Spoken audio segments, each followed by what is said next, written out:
4차 혁명 시대가 나타나면서 직업의 변화가 굉장히 많이 생길 것이다. 그래서 사람을 어떻게 뽑느냐. 요즘에는 사람 뽑는 방법도 굉장히 다양합니다.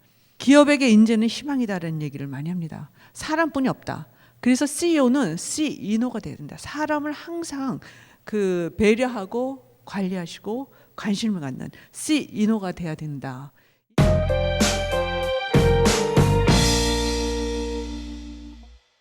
안녕하세요. UN 파트너즈의 유순신입니다.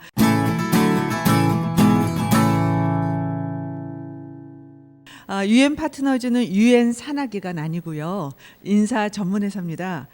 사람에 대한 얘기를 하고자 합니다. 근데 저는 전임 강사가 아니기 때문에 이렇게 뽑으십시오 이런 얘기는 안 드리고요. 전반적인 업계 동향이나 이런 거에 대해서 말씀을 드리도록 하겠습니다. 예, 21세기 노동시장 변화는 어떤 게 있을까? 면접 때는 얘기를 굉장히 잘해서 쉽게 면접에 통과를 시키고 채용을 했어요. 하고 나니까 말만 청산유수인 거죠. 어떻게 그러면 쪽집게 같은 면접법은 없을까? 경력 사운드를 왜 이렇게 주인의식이 없을까? 필요한 인재가 구름처럼 몰려드는 이런 회사를 어떻게 만들 수 있을까? 아주 중요한 중견 중소기업에서 핵심 인재가 사표를 제출했을 때 어떻게 할까? 그리고 마지막으로는 기업을 살리는 인재, 죽이는 인재 이거를 어떻게 확인을 할까 이렇게 가져왔는데 어떻습니까? 이제부터 시작을 하겠습니다. 네, 첫 번째 질문을 드려보겠습니다. 제가 그 정답이 없는 질문인데요. 노동시장 어떻게 변화가 하고 있을까? 굉장히 감지를 많이 하실 거예요. 52시간, 최저임금 뭐 이런 것들이 굉장히 많은데 전반적인 말씀을 드리면요.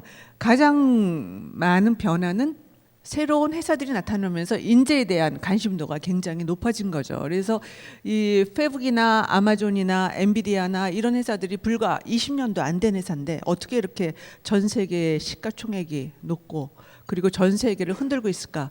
이거는 한 사람의 아이디어가 이렇게 만들었다. 그 한 사람이 또 같은 사람, 같은 여러 가지 종류의 분들을 뽑아서 이렇게 아주 비약적인 관심, 그리고 성장을 했다. 그래서 인재에 대한 관심도가 증가하고요. 이제는 IT 기반의 모든 것들이 인프라가 깔려 있기 때문에 금융시장에서 찾는 인재와 IT 시장에서 찾는 인재, 그리고 소비재에서 찾는 인재 다 똑같습니다. 저희가 요즘에 일하기가 너무 어려운 것이요. 이 AI, 로봇 아니면 그 딥 러닝 머신 뭐 이런 쪽의 사람들을 구해달라 그러는데 우리나라에는 그런 사람들이 키워지지가 않았습니다. 미국에 불과 5년 전부터 키웠는데요.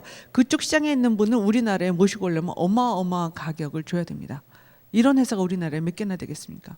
그래서 상당히 어려움을 많이 겪고 있고요. 두 번째 변화는 여성에 대한 관심도가 높아졌다는 겁니다. 이번 정부에서는 여성에 대해서 사회이사도 한 30% 정도까지 하겠다. 여성의 권익을 높이겠다. 계속 말씀을 하시는데 역시 저희도 기대를 하고 있습니다. 그래서 전 세계에서 여성 리더들이 활약을 하는 것처럼 우리나라도 그렇게 되지 않을까 기대하고 있고요. 세 번째 변화는 이겁니다. 은퇴 시기가 늦어진다? 아니요. 은퇴 시기가 아예 없어집니다. 그래서 80세 그 전 세계에 뛰고 있는 CEO들이 나는 죽을 때까지 일을 하겠다. 게임하는 것처럼 재밌게 일과 라이프하고 그 일을 적당히 밸런스하면서 즐기겠다 하는 분들이 늘어나고 계십니다. 그래서 우리나라도 이제는 은퇴라는 얘기를 하지 않죠. 예, 퇴직하셔도 충분히 제2의 인생, 그 인조이 마이 라이프를 하고 이런 현상들이 점차적으로 늘어나게 될 것 같고요. 그러면서 네 번째가 이 리턴십. 퇴직하신 분들을 다시 우리나라에서 재활용하는 그런 시대가 된 거죠. 그래서 저희가 하고 있는 것 중에서 젊은 친구들 멘토링 할 때 퇴직한 분들의 풀링을 합니다. 그래서 그분들을 계속 그 멘토로서의 그런 역량을 발휘할 수 있게 하는데 이번에 무역협회에서 스타트업 브랜치라고 개소를 했습니다. 그거는 무역협회는 수출을 도와주는 그런 협회인데 전 세계 다 그 망이 있지 않습니까? 네트워킹을 통해서 이 스타트업들을 연결시켜주는 일입니다. 근데 스타트업들은 아이디어는 있는데 마케팅 능력이 없고, 그리고 그거를 확대시킬 수 있는 그런 아이디어를 주는 분들을 원하는데, 그때 퇴직한 분들의 그런 역량을 충분히 발휘할 수가 있겠죠. 그래서 저희도 이걸 기대를 하는데, 물론 중장년 퇴직한 부분도 계시지만은 경단 여성들도 충분히 활동할 수 있도록 이런 무드가 보이고 있습니다. 마지막이 이게 상당히 무서운 일이죠. 직업들이 사라집니다. 뭐 10년 전에 있던 회사들이 없어지는 경우 왕왕 보시죠.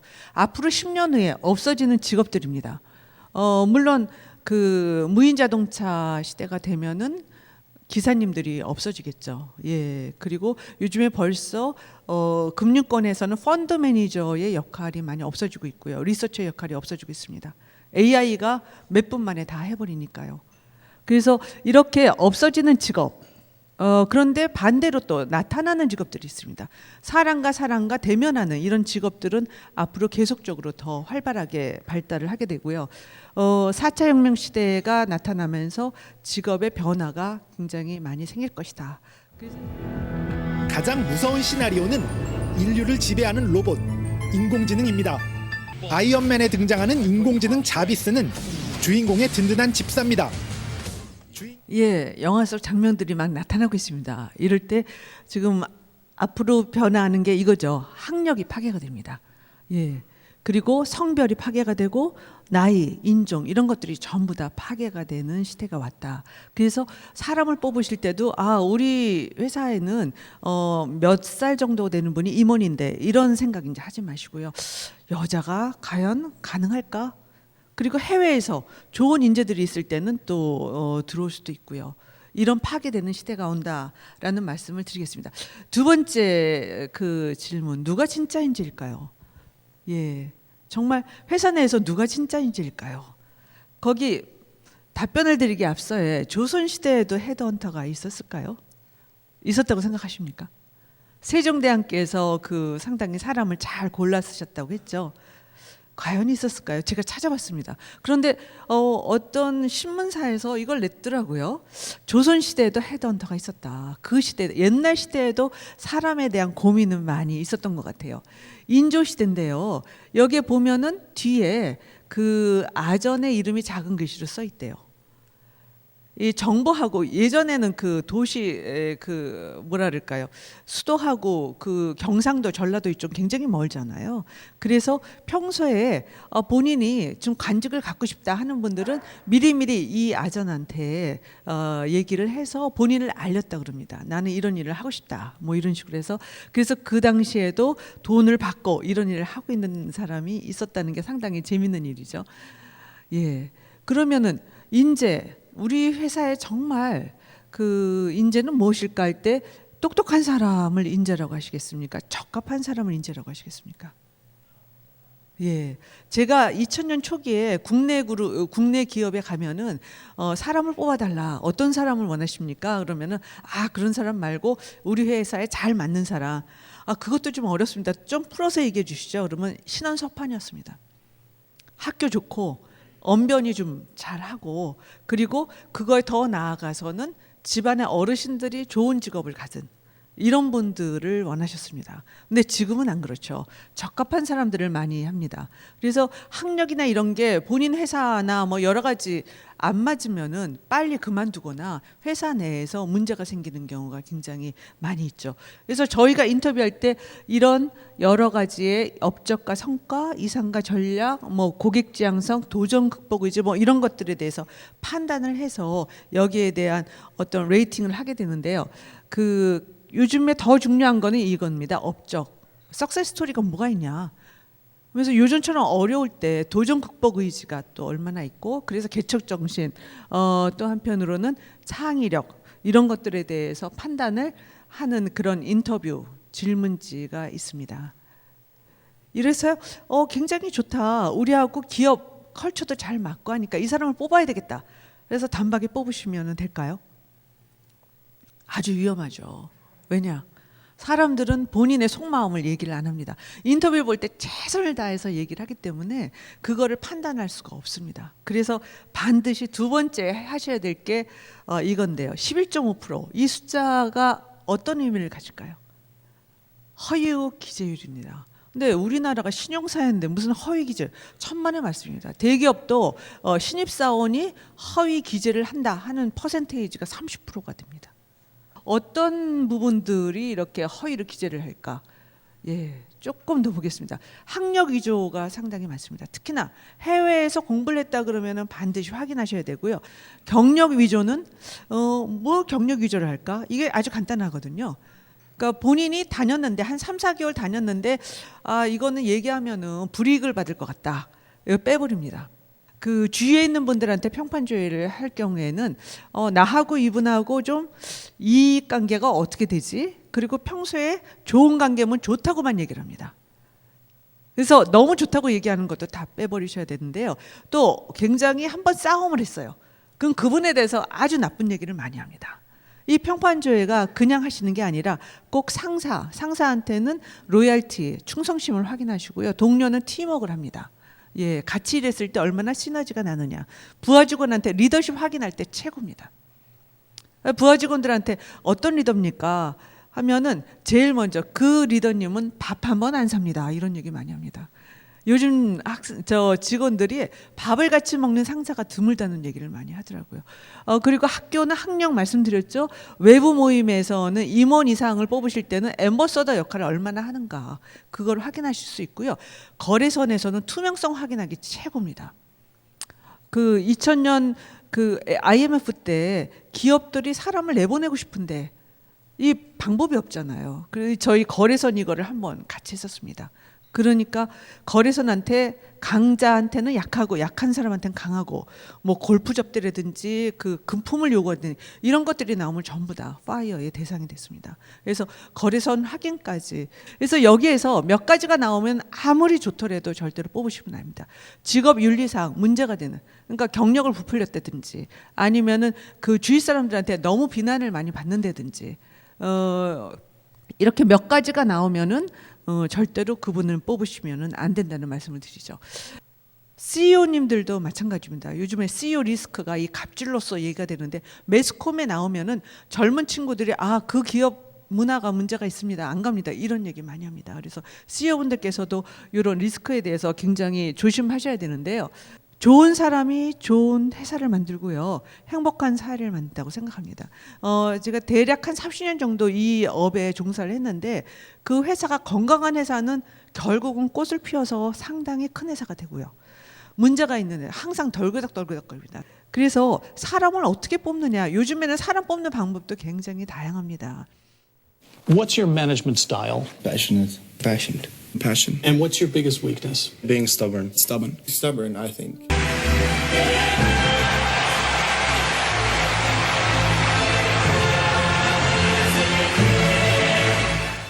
저는 이 영상 볼 때마다 막 그 소름이 쫙쫙 끼쳐요. 예. 근데 우리나라도 이렇게 특별하게 본인 회사의 컬처에 맞는 사람 뽑기 위해서 노력하는 회사들이 있습니다. 어떤 회사는 여기 아실 거예요. 이부자리의 고춘홍 회장님은 마라톤을 하는 분을 꼭 찾습니다. 왜냐? 같이 마라톤이 뭐 굉장히 긴 게 아니더라도 한 10km나 5km라도 뛰어보면은 투지력을 알 수 있다. 그래서 우리는 전체 다 마라톤을 하는 사람, 주말이나 뭐 주중이나 이렇게 해서 뽑는 분이 계시고요. 또 어떤 분은 음악을 이해를 해야지만 감성적으로 잘 맞는다. 그래서 그런 인터뷰를 하시기도 하고요. 또 어떤 회장님은 주중에 인터뷰를 하시는데 남산을 2시부터 5시까지 걷습니다.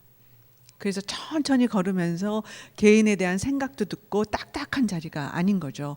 우리 회사하고 잘 맞는 인터뷰 방법이 뭐가 있을까? 첫 번째 그냥 아까 열 몇 가지의 그 카테고라이즈된 그런 인터뷰를 하시고 두 번째 평판조회 하시고요. 세 번째는 여기 리더님들이 하시잖아요. 그럴 땐 뭔가 한번 고안을 해보십시오.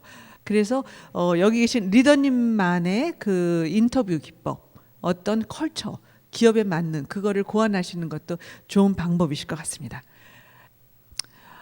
세 번째 질문은요. 그러면 성공적인 핵심 인재 영입을 어떻게 하면 될까? 우리 회사에 잘 맞는 사람을 어떻게 영입을 할까? 그 요청드리고 싶은 사항은 어떤 사람을 뽑는지 먼저 인재 디자인을 하는 겁니다. 우수한 인재들이 그 회사에 가서 인터뷰를 하고 나서 그 회사 절대 안 갑니다 하는 분들이 계시고요. 정말 가고 싶습니다 하는 회사가 그런 분들이 계십니다. 두 가지로 나뉘는데요. 어떤 사람을 뽑을지 명확하게 알고 그리고 어떻게 우리가 하겠다라는 그거를 제시를 하면은 인재들이 가고 싶어 합니다. 요즘 인재들은 큰 회사, 작은 회사 가리지 않고요. 본인이 성공을 하는 회사를 가고 싶어 합니다. 그런데 밖에서 봤을 때는 이름이 굉장히 좋은데 그 정말 레퓨테이션도 좋다고 하는데 가보니까 어떤 사람을 뽑을지 모르고 그리고 팀 구성도 이런 얘기를 안 해주시고 또한 커리어 패스에 대한 얘기를 아무것도 안 한다. 그러면은 그 회사는 준비가 안 된 것 같습니다 하고 인재들이 오히려 빠져나올 생각을 하는 회사라고 생각이 들죠. 그래서 사람을 뽑기 전에는 어떤 사람 그리고 어떤 연봉으로 그리고 어떤 팀으로 앞으로 이렇게 이 일을 하게 되면은 넥스트 3년이나 5년 후에는 어떤 자리까지 올라갈 것이다. 이런 청사진을 확실하게 제시하시면은 굉장히 좋은 준비가 되신 거죠. 반면에 100% 실패에 이 예감드는 회사가 있습니다. 이런 분입니다. 대기업에서 굉장히 잘하셨어요. 삼성 2010년도부터네요. 삼성그룹에서 퇴직한 임원들은 죄다 추천을 해달라 하는 회사들이 있었습니다. 그런데 그 당시에는 삼성이 초일류 기업으로 거듭났기 때문에 그쪽에서 일한 사람들은 다 좋다고 얘기를 했습니다. 5년 정도 지나고 나서는 학습을 한 거죠. 자, 삼성이라 그러면 우리나라의 최고의 인류 기업입니다. 최고의 연봉을 줍니다. 돈도 있습니다. 시스템도 있고 사람도 최고입니다. 그러니까 임원이 되면은 본인이 일 안 해도 되는 거죠. 다 지시를 하면은 전부 잘 돌아갑니다. 중소기업에 가면은 그런 거 없지 않습니까? 그래서 그 당시에 중소중견기업 회장님들께서 이 대기업의 임원들을 모셔가서 굉장히 좋아하셨어요. 야, 우리 회사 이제 잘 될 거다. 보석을 얻어가지고 왔다. 근데 한 3개월 정도 후면은 서로 이렇게 크랙 그런 소리가 나기 시작하면서 3개월 후에는 헤어지는 경우가 많습니다. 어떤 일을 했느냐? 중앙에서만 큰 일만 하신 분이냐? 아니면은 대기업에 계셔도 그 먼 해외 법인이나 아주 작은 회사를 본인이 운영하면서 뭔가 만들어낸 분들은 괜찮습니다. 근데 너무 큰 그림을 그리신 분들은 중소기업에 가셔서는 굉장히 어렵다. 서로가 어려워서 실패할 수 있는 확률이 높다. 두 번째가 이 최고 결정권자의 의견 불일치. 이거는 회사 내에서는 이 파가 갈립니다. 회장님 파, 왕 회장님 그리고 그냥 회장님 파. 그래서 두 분이 사람을 구하실 때 생각이 틀립니다. 젊은 그 CEO들은 야, 내가 리노베이션을 해야 되는데 지금 막 AI라 그러고 뭔가 세상이 변하는데 그런 디지털 인재들을 구해야 되겠다라고 얘기를 합니다. 근데 회장님은 그래도 옛날 사람이 다 좋은 거야. 그러니까 우리 회사하고 조금 나이가 있어도 이런 사람을 해야 된다. 두 분이 평행선을 긋게 됩니다. 그러면 끝까지 찾지 못합니다. 저희가 이런 경우가 많이 있었는데 6개월 이상 사람 찾으면은 마켓에서 금방 소문이 나거든요. 이겁니다. 외부에서는 저 회사 계속 사람이 나가네. 그러니 6개월 이상 사람을 찾고 있지 않나? 그래서 그 회사는 블랙리스트에 오릅니다. 가면 안 되는 회사. 좋은 인원을 구할 수가 없습니다. 만약에 사람 뽑겠다 하시면은 3개월 내에는 반드시 끝내시는 것이 맞다고 말씀드립니다. 그러면 어떻게 하셔야 되죠? 실패를 줄이는 인재 채용 4가지 방법을 말씀드리면은 면접 시에 선입관을 다 없애시고 학교 또 우리나라는 경상도, 호남, 전라도 이런 거에 대한 그런 선입관들이 있으시거든요. 그리고 또한 어느 회사 출신 예전에는 그 부도가 난 회사 출신들은 안 보시는 회사들이 꽤 많이 있었어요. 기분 나쁘다. 그리고 문제가 있는 회사들. 그런데 이런 선입관을 다 깨셔야만 충분한 인재풀로 사람을 보실 수가 있다. 그분이 어떤 일을 했는지 확인하기 위한 가장 좋은 방법은요. 조직도를 구려보라라고 하시면 됩니다. 대개 후보들은 전 회사의 공을 다 자기가 했다고 합니다. 내가 다 이뤘다. 그런데 조직도를 그리면은 본인이 누구한테 보고를 했느냐, 어떤 CEO한테 했느냐, 아니면은 임원한테 했느냐, 이거를 확인하실 수가 있죠. 그리고 밑에 몇 명을 데리고 있었느냐, 그러면은 그분이 역량이 그 회사에서 어느 정도의 크기가 있는지를 확인하실 수가 있습니다. 이런 질문은 뭐 다 하시잖아요. 그래도 왜 회사에 들어오려고 하느냐? 왜 뽑아야 되느냐? 그리고 회사에 대해서 얼마나 알고 있느냐라는 질문을 드렸을 때 홈페이지나 마켓에서의 이 회사의 위치 이런 걸 얘기하시면 그만큼 들어오고자 하는 열정이 있다는 거죠. 반대로 개선점, 우리 회사의 비전하고 본인의 비전이 얼마나 맞느냐 이런 총체적인 질문을 하시다 보면은 자연스럽게 우리 회사가 위치하고 있는 마켓 이 순위도 아실 수가 있고요. 그래서 이런 질문은 가급적이면 하시면 좋을 것 같습니다. 중소 중견기업에서 겪는 채용과 유지의 어려운 점은 뭐가 있을까요? 예, 뽑으려고 하는 사람은 왜 없고 사람은 많은데 정말 우리 회사에 맞는 사람이 왜 없을까? 이런 고민 다 하시거든요. 구직난 속에 구인난이라고 하는 게 왜 그럴까요? 수요하고 공급, 수요가 너무 많아요. 대기업하고 상반된 고용 고충이 있다? 뭐가 있을까요? 한번 보니까 중소기업 10곳 중에서 7곳이 구인난이 여전하다. 근데 여기는 벤처기업들도 그렇습니다. 스타트업들도 그렇고요. 중견기업들도 그렇습니다. 근데 왜 이렇게 인력 수급 미스매치가 있을까? 이런 뭐 보상이라든지 아니면 훈련, 뭐 우리 회사 너무나도 좋은데 외부에서 잘못 알려진 경우도 많이 있습니다. 요즘 세대들 이해하기 어려워. 근데 정말 그렇습니다. Z세대라고 그러죠. 이 Z세대들 예, 브라보라고 하는데요. 네트워크가 굉장히 많습니다. 그래서 업무에 대한 다양한 관심사가 있고 또 한편으로는 이 회사에 대해서 알아볼 수 있는 그 채널이 어마어마합니다. 또 평가에 굉장히 민감합니다. 그래서 옆에 있는 친구가 같은 입사를 같이 했는데 연봉이 조금이라도 높다. 그러면 어떤 생각할까요? 바로 떠나려고 합니다. 또 IT 글로벌 환경에 빨리 적응을 합니다. 그러니 여러 가지 기회가 많다고 말씀드릴 수가 있고요. 의사 표현이 솔직합니다. 확실하게 얘기를 합니다. 근데 여기 계신 리더님들께서는 야, 나 옛날에 저러지 않았는데 요즘 아이들 너무 당돌하다. 근데 이 친구들은 당돌한 게 아니라 당연하다고 생각을 하셔야 되고요. 신입사원들 보시면은요. 휴가 어마하게 갈 겁니다. 다 해외로 나갑니다. 해외 나가지 않으면 본인들이 뒤처졌다고 생각합니다. 그리고 좋은 음식점 가서 연봉에 거의 뭐 많은 부분을 쓰더라도 여기에서 블로그에 사진 찍고 이런 게 그들의 취미이고 그들의 어떻게 보면 자존감이라고 할 수가 있습니다. 그래서 이런 Z세대를 이해를 하셔야 되고요. 자, 핵심 인재가 사표를 제출하면 어떻게 될까요? 하늘이 무너지죠. 저는 많이 뵀습니다. 이런 회장님들. 그런 생각 많이 드시잖아요. 어떻게 키웠는데 어떻게 하시겠어요? 돈으로 해결하시겠습니까? 그러면 제2의 제3 이런 분들이 나오잖아요. 이직하는 이유에 대해 살펴봤어요. 자신의 역량을 인정받지 못해서 경력 관리가 어려워서 상사 동료 이 불화 이거는 오히려 더 적어요. 근무 환경이나 기타. 제일 중요한 거는 자신의 능력 인정을 안 받는 거. 하고 앞으로 경력 관리를 어떻게 해야 될지 비전이 안 보인다는 얘기를 젊은 친구들은 많이 합니다.